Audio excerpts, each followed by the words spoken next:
Hello, good morning everybody. എല്ലാവർക്കും സുഖമാണോ? ഞാനേ കുറച്ച് ദിവസങ്ങൾ ഇവിടെ ഇല്ലായിരുന്നു, അതുകൊണ്ടാണ് കണ്ടിന്യൂ ചെയ്ത് പോകാൻ പറ്റാഞ്ഞത്. ഹോസ്പിറ്റാലിറ്റി മാനേജ്മെൻറ്റ് അല്ലെങ്കിൽ ഹോട്ടൽ മാനേജ്മെൻറ്റിൻ്റെ ഇൻട്രൊഡക്ഷൻ്റെ കണ്ടിന്യൂഷനാണ് കേട്ടോ ഇത്. ഞാൻ കുറച്ച് ഡിപ്പാർട്ട്മെൻറ്റുകളെ പറ്റിയൊക്കെ പറഞ്ഞായിരുന്നു. ഫ്രണ്ട് ഓഫീസ് ഡിപ്പാർട്ട്മെൻറ്റ്, അതുപോലെ തന്നെ ഹൗസ് കീപ്പിംഗ് അല്ലെങ്കിൽ അക്കോമഡേഷൻ ഓപ്പറേഷൻ, പിന്നെ food and beverage service, food and beverage production. അങ്ങനെ 4 എണ്ണമായിട്ട് നമുക്ക് ആദ്യം കാണേണ്ടത് അതിൻ്റെ കോറായിട്ടുള്ള ഡിപ്പാർട്ട്മെൻറ്റുകളാണ് ഇതെല്ലാം. പിന്നെ കൂടാതെ അൻസിലറി ഡിപ്പാർട്ട്മെൻറ്റ്സുകൾ വേറെ ഉണ്ട് കേട്ടോ. ഒരു ഹോട്ടൽ മാനേജ്മെൻറ്റ് നടത്തിക്കൊണ്ട് പോകണമെങ്കിൽ ഏതെല്ലാം ഡിപ്പാർട്ട്മെൻറ്റ്സുകൾ ഉണ്ടെങ്കിൽ മാത്രമേ സാധിക്കുകയുള്ളൂ എന്ന് ഞാനിപ്പോൾ പറഞ്ഞു വരുന്നതിൻ്റെ ഉദ്ദേശം. അപ്പോൾ നമ്മളിപ്പോൾ കണ്ടത് front office management. Front office മാനേജ്മെൻറ്റാണ് ഏറ്റവും നമുക്ക് ഫ്രണ്ട് ഓഫീസ് ഡിപ്പാർട്ട്മെൻറ്റ്, മാനേജ്മെൻറ്റ് ഞാൻ ഉദ്ദേശിക്കുന്ന ഡിപ്പാർട്ട്മെൻറ്റ്, അതാണ് ഏറ്റവും കൂടുതൽ റവന്യൂ പ്രൊഡ്യൂസ് ചെയ്യുന്ന ഒരു ഹോട്ടലിൽ. ഏറ്റവും കൂടുതൽ റൂംസ്, എത്ര റൂംസ് ഉണ്ടോ അത്രയും അതനുസരിച്ചുള്ള റവന്യൂ പ്രൊഡക്ഷൻ ഉണ്ടായിക്കൊണ്ടിരിക്കും. ജനറേറ്റ് ചെയ്യുക എന്നാണ് പറയുന്നത്, റവന്യൂ ജനറേഷൻ. അതിനേറ്റവും ഈ ഫ്രണ്ട് ഓഫീസ് ഡിപ്പാർട്ട്മെൻറ്റാണ് റൂംസ് ഡിവിഷൻ കേട്ടോ. എന്ന് പറഞ്ഞു കഴിഞ്ഞാൽ റൂംസ് ഡിവിഷൻ എന്ന് പറഞ്ഞു കഴിഞ്ഞാൽ front office plus housekeeping, അത് രണ്ടും കൂടെ ടുഗെദർ, അതിനാണ് റൂംസ് ഡിവിഷൻ എന്ന് പറയുന്നത്. വലിയ ഹോട്ടൽസ് അങ്ങനെ ഒരു പ്രത്യേകതയുണ്ട് അവർക്ക്. റൂംസ് ഡിവിഷൻ ഡിപ്പാർട്ട്മെൻറ്റ് എന്ന് പറഞ്ഞൊരു ഡിപ്പാർട്ട്മെൻറ്റ്, അവിടെ ഒരു റൂംസ് ഡിവിഷൻ മാനേജറായിരിക്കും. ഫ്രണ്ട് ഓഫീസ് മാനേജരും അതുപോലെ എക്സിക്യൂട്ടീവ് ഹൗസ് കീപ്പറും താഴെയായിട്ടാണ് വരുന്നത്. അപ്പോൾ ഇത് മൊത്തം കൺട്രോൾ ചെയ്യുന്ന റൂംസ് ഡിവിഷൻ മാനേജറാണ്. അതുകൊണ്ടുള്ള പ്രത്യേകത എന്നാന്ന് ചോദിച്ചു കഴിഞ്ഞാൽ, ഈ റൂംസ് ഡിവിഷൻ മാനേജർക്ക് ഇവരുടെ 2 പേരുടെ മേൽ, അതായത് പിന്നെ ഫ്രണ്ട് ഓഫീസ് മാനേജറുടെ മേലും എക്സിക്യൂട്ടീവ് ഹൗസ് കീപ്പറുടെ പേരിലും ഒരു എന്നാ പറയുന്നത് കോർഡിനേറ്റ് ചെയ്ത് അവരെ കൊണ്ടുപോകാൻ തക്കത്തിലുള്ള ഒരു അധികാരമുണ്ട്. ആ അതോറിറ്റി ആ റൂംസ് ഡിവിഷൻ മാനേജർക്കുണ്ട്. അപ്പോൾ അങ്ങനെ പോകുമ്പോൾ ഒരു ഹോട്ടലിൻ്റെ വളരെ സ്മൂത്തായിട്ട് പോകും. കാരണം ഇതിൻ്റെ ഏറ്റവും പ്രധാനപ്പെട്ട സംഗതി, നമ്മൾ ഗസ്റ്റ് വന്നു കഴിയുമ്പോൾ തക്ക സമയത്ത്, പ്രത്യേകിച്ച് റിസർവേഷനോടുകൂടിയ ഒരു ഗസ്റ്റ് വന്നു കഴിഞ്ഞാൽ, അല്ലെങ്കിൽ ഗസ്റ്റുകൾ വന്നു കഴിഞ്ഞാൽ അവർക്ക് ആ സമയത്ത് തന്നെ റൂം കൊടുക്കണം. അപ്പോൾ അതിന് ഏറ്റവും എളുപ്പമുള്ളൊരു കാര്യമാണ് ഈ റൂംസ് ഡിവിഷൻ. അതേസമയത്ത് ഫ്രണ്ട് ഓഫീസും ഹൗസ് കീപ്പിങ്ങും സെപ്പറേറ്റ് ആയിട്ടാണ് നിൽക്കുന്നെങ്കിൽ ഫ്രണ്ട് ഓഫീസ് മാനേജറുണ്ട്, എക്സിക്യൂട്ടീവ് ഹൗസ് കീപ്പറുണ്ട്. ഇവർ തമ്മിൽ ചിലപ്പോൾ എന്തെങ്കിലും ഒരു സ്ഥലമൊക്കെ വന്നു കഴിഞ്ഞ് കഴിഞ്ഞാൽ ചിലപ്പോൾ റൂംസ് ആ സമയത്ത് കിട്ടിയെന്ന് വരികയില്ല. പിന്നെ സഫർ ചെയ്യുന്നവരാ ആ വരുന്ന ഗസ്റ്റുകളായിരിക്കും വിത്ത് റിസർവേഷൻ. അപ്പോൾ പിന്നെ അവരുടെ അവിടെ ലോബിയിൽ ഇരിക്കാൻ പറയും, പിന്നെ അവരെ കുറച്ച് നേരം വെയിറ്റ് ചെയ്യേണ്ടി വരും. അങ്ങനെയൊക്കെയാണ് റൂം കിട്ടുന്നത്. At the same time rooms division management ആണെങ്കിൽ ഇത് രണ്ടും കോർഡിനേറ്റ് ചെയ്ത് പോകുന്ന റൂംസ് ഡിവിഷൻ മാനേജറാണ്. അയാൾ പിന്നെ ഫ്രണ്ട് ഓഫീസ് മാനേജറെയും വിളിക്കും, എക്സിക്യൂട്ടീവ് ഹൗസ് കീപ്പറെയും വിളിച്ച് ചോദിച്ചുകൊണ്ടിരിക്കും കാര്യങ്ങൾ എങ്ങനെയുണ്ട്. ഇന്നിപ്പോൾ ഇതാ 20 അറൈവൽസ് ഉണ്ട്, ഇന്ന് 20 അറൈവൽസ് ഉണ്ട്. അപ്പോൾ അവർക്കുള്ള റൂമുകളെല്ലാം റെഡിയാണോ, അത് ഓക്കെ ഡിക്ലെയർ ചെയ്യുന്നത് പിന്നെ എക്സിക്യൂട്ടീവ് ഹൗസ് കീപ്പറാണ് കേട്ടോ. റൂംസ് റെഡി എന്നുള്ളത് എക്സിക്യൂട്ടീവ് ഹൗസ് കീപ്പർ, കാരണം അത് ക്ലീൻ ചെയ്യുന്നതും അത് റെഡിയാക്കി എടുക്കുന്നതും ഓക്കെ ആയിട്ട് പറയുന്നതെല്ലാം എക്സിക്യൂട്ടീവ് ഹൗസ് കീപ്പറാണ്. എങ്കിലും അതിനെല്ലാം നിയന്ത്രിച്ച് കൊണ്ടുപോകുന്നതിനായിട്ട് ഒരാൾ അതിൻ്റെ നടുവിൽ, അതിന് മുകളിൽ ഉള്ളത് ഒത്തിരി നല്ലതാണ്. അപ്പം rooms division divided into 2, that is front office and housekeeping. അല്ലെങ്കിൽ എല്ലാ ഹോട്ടൽസിലൊന്നും ഈ റൂംസ് ഡിവിഷൻ എന്ന് പറഞ്ഞൊരു സംഗതി കാണിയല്ലായിരിക്കും. പക്ഷേ ഞാൻ അതിൻ്റെ അഡ്വാൻറ്റേജ് പറഞ്ഞത് അത് വളരെ സ്മൂത്തായിട്ട് പോകും. ഹോട്ടലിന് നല്ലൊരു പേരും ഉണ്ടായിരിക്കും. കാരണം ആ ഹോട്ടലിൽ ചെന്ന് കഴിഞ്ഞാൽ അവിടെ വളരെ നല്ല സൗകര്യമായിട്ട് ഇമ്മീഡിയറ്റായിട്ട് നമുക്ക് പിന്നെ അറ്റൻഷൻ കിട്ടും, നമുക്ക് ഉടനെ റൂം കിട്ടും, ഒരിടത്തും വെയിറ്റ് ചെയ്യേണ്ട, റൂമൊക്കെ റെഡിയായിട്ട് നിൽക്കും എന്നുള്ള ഒരു ഇമ്പ്രഷൻ വരും. അത് തന്നെ വലിയൊരു കാര്യമാണ്. അതുകൊണ്ട് വലിയ ഹോട്ടൽസ് അത് പ്രിഫർ ചെയ്യുന്നുണ്ട്, ഒരു റൂംസ് ഡിവിഷൻ മാനേജ്മെൻറ്റ്. പിന്നെയുള്ളത് നമ്മൾ വരാൻ പോകുന്ന ഫുഡ് ആൻഡ് ബെവറേജ് സർവീസിലേക്ക് നമ്മൾ വന്നായിരുന്നു, എങ്കിലും അത് കുറച്ചുകൂടെ പറയാനുണ്ട്. ഫുഡ് ആൻഡ് ബെവറേജ് സർവീസ് എന്ന് പറഞ്ഞു കഴിഞ്ഞാൽ ഫുഡും ബെവറേജസുമാണ്. എന്താ ഈ ബെവറേജസ് എന്ന് പറയുന്നത്? കോഫി ഓർ ടീ, അല്ലെങ്കിൽ വേറെ എന്തെങ്കിലും ഡ്രിങ്ക്സ്, മറ്റ് ഡ്രിങ്ക്സുകളുണ്ടല്ലോ, ഹോട്ട് ഡ്രിങ്ക്സൊക്കെ ആയിട്ടുള്ളത്, ബിയർ, ഇതെല്ലാം ബെവറേജസിൽ പെട്ടതാണ്. അപ്പം ഈ ഫുഡ് ആൻഡ് ബെവറേജ് സർവീസിൽ പെട്ടതാണ് ഈ ബാറൊക്കെ വരുന്നത് കേട്ടോ. ഒരു ബാർമാനുണ്ട്, ബാർട്ടൻഡേഴ്സുണ്ട്, പിന്നെ അങ്ങനെ അവരാണത് കൊണ്ടു നടക്കുന്നത്. ബാറിൽ ചെന്ന് കഴിഞ്ഞാൽ എല്ലാ 5 സ്റ്റാർ ഹോട്ടലിലും ഒരു ബാർ കാണും, 4 സ്റ്റാർ ഹോട്ടലിലൊക്കെ ബാറുകൾ കാണും. അപ്പോൾ അങ്ങനെ നിയമമുണ്ട്. അതില്ലാതെ സ്റ്റാർ കാറ്റഗറി കൊടുക്കത്തില്ല. ഞാൻ കഴിഞ്ഞ പ്രാവശ്യം സ്റ്റാർ കാറ്റഗറിയെ പറ്റി പറഞ്ഞല്ലോ, ജനറലായിട്ട് പറഞ്ഞായിരുന്നു. അത് പിന്നെ HRACC എന്ന് പറയുന്ന ഒരു hotel and restaurant approval and classification committee എന്ന് വേണം വായിക്കാൻ കേട്ടോ. അതാണ് HRACC, hotel and restaurant approval and classification committee. ഞാൻ പറഞ്ഞ് കഴിഞ്ഞ പ്രാവശ്യത്തെ എപ്പിസോഡുകൾ എടുത്ത് നോക്കിയാൽ കാണാൻ പറ്റും.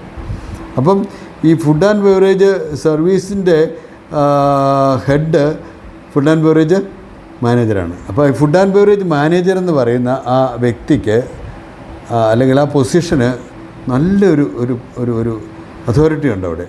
കാരണം ഫുഡ് ആൻഡ് ബെവറേജ് ഡിപ്പാർട്ട്മെൻറ്റ് തന്നെ റവന്യൂ ഒത്തിരിയധികം പ്രൊഡ്യൂസ് ചെയ്യുന്നുണ്ട്. ഫ്രണ്ട് ഓഫീസ് അല്ലെങ്കിൽ റൂംസ് ഡിവിഷനോടും വരികയാണെങ്കിലും അത്രയും പിന്നെ ഒരു നിശ്ചിത ശതമാനം വരെ വരുന്നുണ്ടത് ഫുഡ് ആൻഡ് ബെവറേജ് സർവീസ്. കാരണം അതിനകത്ത് ബാറും അതെല്ലാം കൂടി കൂട്ടിച്ചേർക്കുമ്പോഴത്തേനും നല്ലൊരു റവന്യൂ അവിടെ നിന്നും കിട്ടുന്നുണ്ട്. അപ്പം ഈ food and beverage service manager in the absence of the general manager എന്താണ് സംഭവിക്കുന്നത് ചോദിച്ചു കഴിഞ്ഞാൽ, ഈ പറഞ്ഞ പോലെ ഒരു സെക്കൻഡ് പ്ലീസ്, വൺ സെക്കൻഡ്. ഈ പറഞ്ഞ പോലെ ഫുഡ് ആൻഡ് ബെവറേജ് സർവീസ് മാനേജറുടെ കാര്യം ഞാൻ പറഞ്ഞു വന്നതിന് എനിക്ക് ചെറിയൊരു ഇത് വന്നായിരുന്നു, ചെറിയൊരു പ്രോബ്ലം വന്നായിരുന്നു.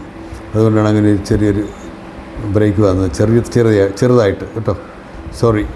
അപ്പോൾ നമ്മൾ ചിന്തിക്കേണ്ട കാര്യം ഇതാണ്, ഈ food and beverage service manager in the absence of the general manager he is the acting general manager. ഇല്ലെങ്കിൽ ഒരു റെസിഡൻറ്റ് മാനേജറായിട്ട് നമുക്ക് അദ്ദേഹത്തെ കാണാൻ പറ്റും. റെസിഡൻറ്റ് മാനേജർ എന്ന് പറഞ്ഞാൽ 24 hours ഉള്ള ഒരു മാനേജറാണ് resident manager in the absence of the GM general manager. പിന്നെ അല്ലെങ്കിൽ ഡ്യൂട്ടി മാനേജർ എവിടെ ഇട്ടേക്കും. അപ്പോൾ he is also responsible for the entire operations of the hotel. അതാണ് അവിടുത്തെ ഒരു പ്രത്യേകത. അപ്പോൾ നമ്മളിത് വളരെയധികം അറിഞ്ഞിരിക്കേണ്ട ഒരു കാര്യമാണ്. ഫുഡ് ആൻഡ് ബെവറേജ് സർവീസ് മാനേജറുടെ കീഴിൽ പിന്നെയുള്ള റെസ്റ്റോറൻറ്റ് മാനേജറുണ്ട്. റെസ്റ്റോറൻറ്റ് മാനേജർ കൂടാതെ പിന്നെ സീനിയർ ക്യാപ്റ്റൻസ്, വെയിറ്റേഴ്സ്, വെയിട്രസസ്, അങ്ങനെ ആ ഒരു പിന്നെ ഇൻക്ലൂഡിങ് ദ ട്രെയിനീസ് ആ ഡിപ്പാർട്ട്മെൻറ്റിൽ. ഇപ്പോൾ റെസ്റ്റോറൻറ്റ് എന്ന് പറയുമ്പോൾ പല റെസ്റ്റോറൻറ്റ്സ് കാണും, ഡിഫറെൻറ്റ് കാറ്റഗറീസ് ഓഫ് റെസ്റ്റോറൻറ്റ്. അത് നിങ്ങൾ ഒരു പക്ഷേ അത് മനസ്സിലാക്കുന്നത് നല്ലതായിരിക്കും. ഒരു റെസ്റ്റോറൻറ്റ് മാത്രമല്ല, ചിലപ്പോൾ അത് ഒരു speciality restaurant like Chinese restaurant, Russian restaurant, അല്ലെങ്കിൽ വേറെ ഏതെങ്കിലും ഒരു north Indian restaurant, south Indian restaurant, vegetarian restaurant, non vegetarian restaurant, ഇങ്ങനെയെല്ലാം പറഞ്ഞ് പല ഡിവിഷൻസ് ഉണ്ട് റെസ്റ്റോറൻറ്റ്സ്. വലിയ ഹോട്ടൽസിലാണ് ഇതൊക്കെ കാണുന്നത് കേട്ടോ. അപ്പോൾ നമ്മളത് ശരിക്കും മനസ്സിലാക്കിയിരിക്കണം ഏത് റെസ്റ്റോറൻറ്റിൽ പോകണം, എങ്ങനെയാണ്. അപ്പോൾ നമുക്കതിനകത്ത് അറിയാൻ പറ്റും. അവിടെ ചെന്ന് അന്വേഷിച്ച് കഴിയുമ്പം പിന്നെ എൻക്വയറിയിൽ അന്വേഷിച്ച് കഴിയുമ്പോൾ അവർ പറഞ്ഞു തരും. ഹോട്ടൽ റിസപ്ഷനിലെ കാര്യങ്ങളെല്ലാം അവർ പറഞ്ഞു തരും. ഓക്കെ. പിന്നെ നമ്മളിനി കൂടുതൽ പഠിക്കാൻ പോകുന്നത് ഈ ഫുഡ് ആൻഡ് ബെവറേജ് സർവീസും പിന്നെ ഫുഡ് ആൻഡ് ബെവറേജ് പ്രൊഡക്ഷൻ ഉണ്ടല്ലോ, അത് വളരെ റിലേറ്റഡാണ്. ഈ പറഞ്ഞ പോലെ റൂംസ് ഡിവിഷൻ്റെ കാര്യം ഞാൻ പറഞ്ഞില്ലേ എന്ന് പറഞ്ഞ പോലെ റിലേറ്റഡ് ആണത് രണ്ട്. അതായത് ഈ കിച്ചൺ ആ പ്രൊഡക്ഷൻ ഉണ്ടല്ലോ, ഫുഡ് ആൻഡ് ബെവറേജ് പ്രൊഡക്ഷൻ, അത് ഈ പിന്നെ സർവീസ് ആയിട്ട് വളരെ ബന്ധപ്പെട്ടതാണ്. കാരണം ഈ കിച്ചണിൽ ഉണ്ടാക്കി കൊടുക്കുന്ന സാധനങ്ങളാണ് റെസ്റ്റോറൻറ്റിൽ കൊണ്ടുവന്ന് നമ്മൾ സെർവ് ചെയ്യുന്നത്. അപ്പോൾ അതും വളരെയധികം സ്മൂത്തായിട്ട് പോകേണ്ട രണ്ട് ഡിപ്പാർട്ട്മെൻറ്റുകളാണ്. അത് ഒരുമിച്ച് ഏകോപിച്ച് കൊണ്ടുവന്ന് ഫുഡ് ആൻഡ് ബെവറേജ് സർവീസ് മാനേജറുടെ കടമയാണ്. അത് വളരെ ഇമ്പോർട്ടൻ്റ് ആണ്. ഈ കാര്യം മനസ്സിലാക്കണം കേട്ടോ. നിങ്ങൾക്ക് ഫുഡ് കൃത്യസമയത്ത് കിട്ടണമെങ്കിൽ കിച്ചൺ എക്സിക്യൂട്ടീവ് ഷെഫ് അത് വളരെയധികം ഇൻട്രസ്റ്റ് എടുക്കണം ഇതിനകത്ത്. മനസ്സിലായില്ലേ? പേഴ്സണലായിട്ട് എന്തെങ്കിലും ഒരു ഈ പറഞ്ഞ പോലെയുള്ള ഒരു ഒരസൽ വല്ലതൊക്കെ ഉണ്ടെങ്കിൽ അത് പ്രശ്നമാണത്. അതൊന്നും അങ്ങനെ വരാതിരിക്കാൻ ജനറൽ മാനേജർ ശ്രമിക്കണം. അങ്ങനെ ഒരു സ്മൂത്തായിട്ട് ഇതെല്ലാം കൂടെ കോർഡിനേറ്റ് ചെയ്ത് കൊണ്ടുപോകാമെന്ന് പറഞ്ഞാൽ അത്ര എളുപ്പമുള്ളൊരു കാര്യമല്ല. ഞാൻ പറഞ്ഞല്ലോ, ഞാനും ഒരു GM ആയിട്ട് പിന്നെ വർക്ക് ചെയ്തിരുന്ന ഒരാളാണ്. എനിക്കറിയാം അതിൻ്റെ ബുദ്ധിമുട്ട് വളരെയധികം. 5 വർഷം ഞാൻ GM ആയിരുന്നു പഠിപ്പിക്കുന്നതിന് മുമ്പിൽ. ഞാൻ ഈ ഹോട്ടൽ മാനേജ്മെൻറ്റ് പഠിപ്പിക്കാൻ തുടങ്ങുന്നതിന് മുമ്പിലേ അങ്ങനെ ആയിരുന്നു. അതിനുശേഷമാണ് ഞാൻ ഹോട്ടൽ മാനേജ്മെൻറ്റ് പഠിപ്പിച്ച് തുടങ്ങിയത്. പിന്നെ എന്നെ സംബന്ധിച്ചിടത്തോളം ടീച്ചിങ് പിന്നെ അതിനുള്ള ട്രെയിനിങ് ഞാൻ എടുത്തതാണ്. ഒന്ന് ജർമ്മനി വെച്ച് തന്നെ ഒരു ടീച്ചേഴ്സ് ട്രെയിനിങ് ഞാൻ എടുത്തായിരുന്നു. നാട്ടിൽ വന്നു കഴിഞ്ഞ് ഇൻസ്റ്റിറ്റ്യൂട്ട് ഓഫ് ഹോട്ടൽ മാനേജ്മെൻറ്റിൻ്റെ കീഴിൽ ബോംബെയിൽ IHM പോയിട്ട് അവിടെ ഒരു ടീച്ചർ ട്രെയിനിങ് കോഴ്സിൽ അറ്റൻഡ് ചെയ്തായിരുന്നു. അതുകൂടാതെ ഒരു സർട്ടിഫൈഡ് ഹോസ്പിറ്റാലിറ്റി എഡ്യൂക്കേറ്റർ എന്നും പറഞ്ഞൊരു പിന്നെ CHE എന്നാണ് പറയുന്നത്. അത് മിഷിഗൻ എന്ന് പറയുന്ന സ്ഥലത്ത് USA-യിൽ നിന്ന് ആ ഒരു ടീച്ചർ ട്രെയിനിങ് ഞാൻ അറ്റൻഡ് ചെയ്തായിരുന്നു കേട്ടോ. അപ്പം അതിലെല്ലാം ഞാൻ പാസ്സായി. എനിക്കങ്ങനെ 3 ട്രെയിനിങ് ഉണ്ട് ടീച്ചർ ട്രെയിനിങ്ങിൽ. അപ്പോൾ ടീച്ചർ ട്രെയിനിങ്ങിൽ നമുക്ക് എത്ര അധികം അറിവ് കിട്ടുന്നോ അത്രയും നല്ലതാണ്. കാരണം കുട്ടികളെ പഠിപ്പിക്കാനായിട്ട് ഒത്തിരി എളുപ്പമുണ്ട്. അതാണ് ഞാൻ ഉദ്ദേശിക്കുന്നത്. അപ്പോൾ ഈ ഫുഡ് ആൻഡ് ബെവറേജ് സർവീസിനെ പറ്റിയാണ് നമ്മൾ പറഞ്ഞുകൊണ്ടിരിക്കുന്നത്. Food and beverage service and the food and beverage production okay. അപ്പോൾ ഈ എക്സിക്യൂട്ടീവ് ഷെഫ് എന്ന് പറയുന്ന ആളിൻ്റെ കീഴിലാണ് കിച്ചൺ പ്രവർത്തിക്കുന്നത്. അദ്ദേഹമാണ് അവിടെ എന്തൊക്കെ മെനു വേണം, എന്തെല്ലാം കാര്യങ്ങളെന്ന് ഫുഡ് ആൻഡ് ബെവറേജ് മാനേജറോടുകൂടി ചേർന്ന് തീരുമാനമെടുക്കും. ഇപ്പോൾ ഒരു മെനു ഉണ്ടാക്കുന്നുണ്ടെങ്കിൽ നമ്മളൊരു ഹോട്ടലിൽ കയറി ചെന്ന് കഴിയുമ്പം മെനു കാർഡ് കൊണ്ടുവന്ന് തരും അല്ലേ വെയിറ്റർ അല്ലെ വെയിറ്ററസ്. അപ്പോൾ നമ്മളത് നോക്കി അത് പക്ഷേ അത് തയ്യാറാക്കുന്ന ആരാ? ഫുഡ് ആൻഡ് ബെവറേജ് സർവീസിൻ്റെ മാനേജരും F&B മാനേജരും എക്സിക്യൂട്ടീവ് ഹൗസ് കീപ്പറും പിന്നെ with approval of the general manager. അതേ പറ്റുള്ളൂ. അതിന് ശേഷമാണ് അത് പ്രിൻ്റ് ചെയ്തൊക്കെ എടുക്കുന്നത്. അപ്പോൾ അതിൻ്റെ വില നിശ്ചയിക്കണം, അതിൻ്റെ കാര്യങ്ങൾ അതെല്ലാം പല മെത്തേഡുകളുണ്ട് അതിൻ്റെ വിലയൊക്കെ നിശ്ചയിക്കാൻ വേണ്ടിയിട്ട് കേട്ടോ.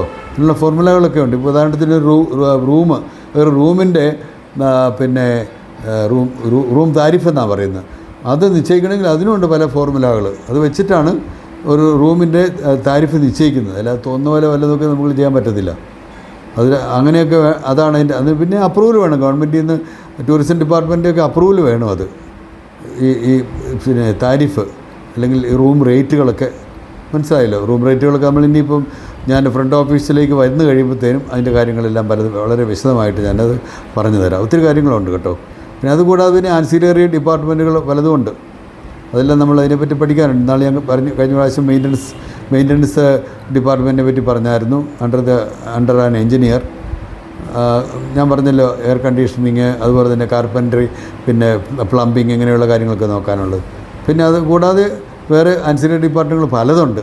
ഉണ്ടെങ്കിൽ മാത്രം അതുകൊണ്ട് സപ്പോർട്ടിലാണ് ഈ ഹോട്ടൽ ഓടിക്കൊണ്ടിരിക്കുന്നത് എപ്പോഴും. അപ്പോൾ അതിനെപ്പറ്റിയൊക്കെ ഞാൻ വിശദമായിട്ട് അടുത്ത ക്ലാസ്സിൽ പറഞ്ഞു തരാം. നിങ്ങളെന്നെ കേട്ടതിന് ഞാൻ പ്രത്യേകിച്ച് നിങ്ങൾക്ക് നന്ദി പറയുന്നു.